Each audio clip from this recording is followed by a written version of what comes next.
Welcome back sa aking channel, Ceramic Coating. Ito nga pala ang aking motor bago ko siya ipa-ceramic coating.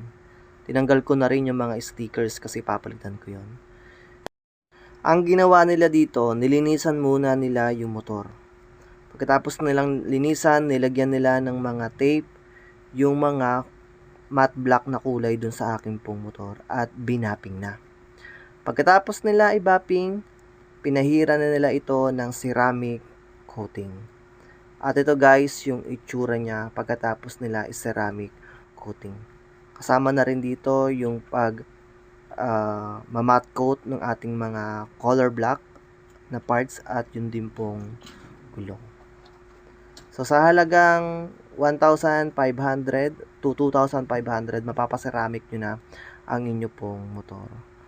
Ayan guys, let me know in the comment sections kung ayos ba.